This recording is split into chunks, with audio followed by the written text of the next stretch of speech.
Thank you for joining us. Once again, we're here with William Morrison, CRA Senate Director. He is running for mayor in the city of Los Angeles.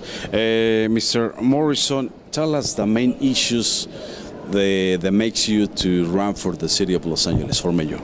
Well, the main issues are, we don't have no transparency, that we have the homeless issue, we have senior issues, infrastructure just really needs to be repaired, and there's a lot of, humane issues that really touch my heart, and I've seen that it hasn't been done with our mayor right now, or soon-to-be former mayor. He's not taking me seriously, but this is an issue that needs to be addressed, and it's time for people moving in East LA and all over the city. Talking about businesses, we have this California Chamber of Commerce Hispanic Convention. How important for you is to support the small business or medium businesses or large businesses?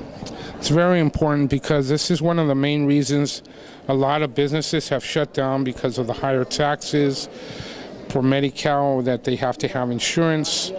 I have friends that have small businesses, and I consider myself a small business owner as well, since I have apartment buildings. And it's very difficult for a small business with the way the economy is, because of the inflation of everything going up. And if we raise minimum wage, smaller businesses will no longer exist. Then you're opposed to the $15 minimum raise for the minimum wage? No, I really would like the minimum wage, but the one thing is we have to start charging so many taxes on these smaller businesses, so there should be a limit, because a small business cannot survive. A bigger business will be able to survive, but the small businesses will become extinct. So far in those 3 days, what has been the most exciting for you to be in this convention? The most exciting part is meeting new businesses, making more friends, and just getting the message out there that there's an advocate that is fighting for everybody, for all businesses, for all Latinos and everybody in this country, and of course here in California, in the city of LA. In order to raise a campaign for mayor of the city of Los Angeles, how much money are we talking? Because right now, if you want to become a politician, or if you're running for an office, you better have money, otherwise you're out. That's so true. To be very effective, to win this race, and not even worry about the mayor right now. He's already raised $2 million. I want to raise at least $2.5 million, and I know I'll be very effective, but with $4 to $5 million, I will completely win this race, because I have the advertising, I have the support behind me, enough yard signs, banners. But it takes a lot of money to run a campaign. My last Senate race, I raised $45,000, and Kevin DeLeon raised more than $1 million, and he barely squeaked that victory out. So it's not really about money. It's about, I believe, being more engaged with every voter in the city and throughout the whole state. Talking about security, how safe is to live in Los Angeles? The city of LA, it's a safe place. I just feel that we have incidents with law enforcement and things that have to be addressed. And with Black Lives Matter, we need to all come together as a medium. Like years ago when I was growing up, law enforcement was more involved in the community, and you would see them walking the beats.